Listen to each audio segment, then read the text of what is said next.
वंदे भारत माता की, भारत माता की। डॉक्टर टोरेराम रहा। लाइन दोनों लाइन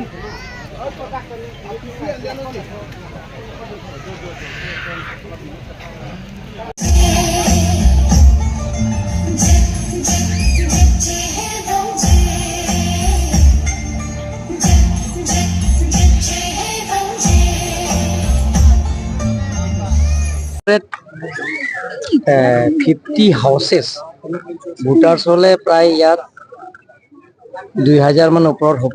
450 হাউচেছ ফেমিলি ইয়াত বিশেষকৈ APSLC আৰু কংগ্ৰেছ দলৰ পৰা ত্যাগ কৰি তেখেতসকলে ভাৰতীয় জনতা পাৰ্টি যোগদান কৰিছে।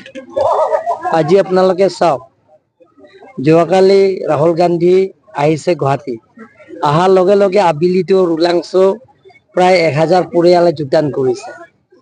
আজি ইয়াৰো যোগদান কাৰ্যসূচী আছে আৰু ডিফু যোগদান কাৰ্যসূচী আছে।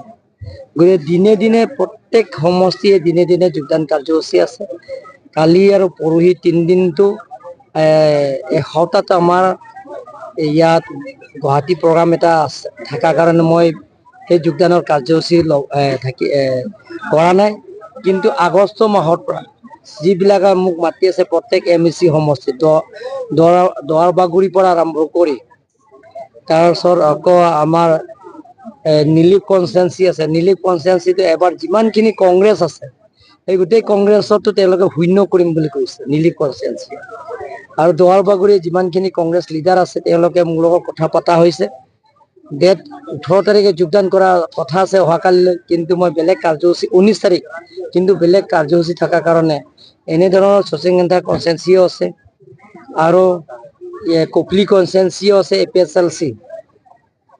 APSLC যিমানখিনি আছে আৰু কংগ্ৰেছ আছে তেওঁলোকৰ যোগদান কৰে। এনেধৰণৰ প্ৰত্যেক MEC সমষ্টিও আমি 3-4 বাৰ মান যোগদান কাৰ্যসূচী কৰাইছে। আজি আপোনালোকৰ চাওক, ইয়াতে আগতে 3 বাৰ যোগদান কাৰ্যসূচী আমি কৰা হৈ গ'ল ধনচিৰি কনষ্টেঞ্চি, আজিলৈ 4 বাৰ হ'ব। গতিকে এনেধৰণৰ প্ৰত্যেক MEC সমষ্টিও বিশেষকৈ কংগ্ৰেছ আৰু APSLC দলে আমাৰ দলত যোগদান কৰিছে।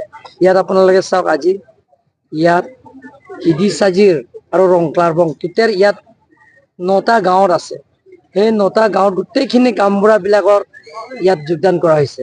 আজি যিমানখিনি মানুহ হ'ব লাগে অহা নাই, কিন্তু তেওঁলোকে গোটেইখিনি গাঁৱৰ মানুহবিলাকৰ লগত আলোচনা কৰা হৈ গ'ল যে গোটেইখিনি তেওঁলোকৰ ইয়াত আদিবাসী বসবাস কৰা আছে কংগ্ৰেছ আৰু লগতে আমাৰ ইয়াত APSLC আছে গোটেইখিনি আৰু ASCও আছে।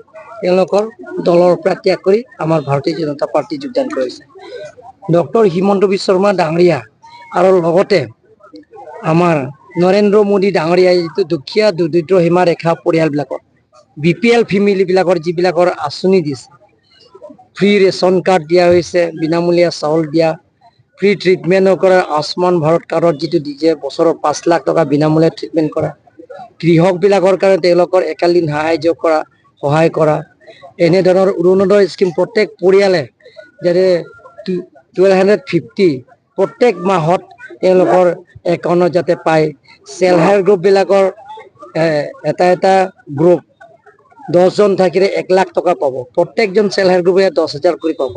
তাৰপিছত আপোনালোকে বিনামূলীয়া এডমিশ্যন, বিনামূলীয়া টেক্সট বুকছ, তাৰপিছত ফ্ৰী টেক্সট বুক ডিষ্ট্ৰিবিউশ্যন কৰা, বিনামূলীয়া চাইকেল দিয়া, বিনামূলীয়া স্কুটি দিয়া, তাৰপিছত মেট্ৰিক পাছ কৰাৰ পিছত ষ্টুডেণ্টবিলাকৰ কাৰণে 1000, হাই ছেকেণ্ডেৰী পাছ কৰাৰ পিছত 2000 টকা, BA পাছ কৰাৰ পিছত তেওঁলোকৰ কাৰণে 50,000, যোনে BA পাছ কৰিব গ্ৰেজুৱেট পাছ কৰাৰ পিছত 50,000 টকা দিব, যাতে তেওঁলোকে চাকৰি তাকৰি যাতে বিচাৰিবৰ কাৰণে তেওঁলোকৰ যিটো খৰচ পাতি যাতে ঘৰৰ পৰা খুজিব নালাগে, সেইটোতে এবাৰৰ বাজেটৰ অন্তৰ্ভুক্ত কৰা হৈছে। সেইবিলাকৰ গোটেইখিনি চিন্তা চৰ্চা কৰি মানুহে ওলাই আহিছে। আজি কাৰ্বি আংলঙৰ কিয় কাৰণে ইয়াত কংগ্ৰেছ দলৰ পৰা আমাৰ দলত যোগদান হৈছে।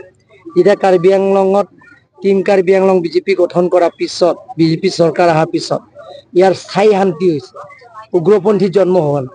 কিন্তু কংগ্ৰেছৰ দিনতে উগ্ৰপন্থী জন্ম হৈছে। আপোনালোকে দেখা পাইছে যে ইয়াত কাৰ্বি কুকি এক্সট্ৰিমিষ্টৰ সংঘাত মানুহৰ জেনেৰেল পেপাৰৰ ভুক্তভোগী হ'বলগীয়া হৈছে। কাৰ্বি ডিমাচা উগ্ৰপন্থীসকলৰ কাৰ্যাতে সাধাৰণ মানুহবিলাকৰ ভুক্তভোগী হ'বলগীয়া হৈছে। এনেধৰণৰ ইয়াত কাৰ্বি আংলং যেতিয়া বিজেপি চৰকাৰ অহাৰ পিছত স্থায়ী শান্তি হৈছে। হ'ব।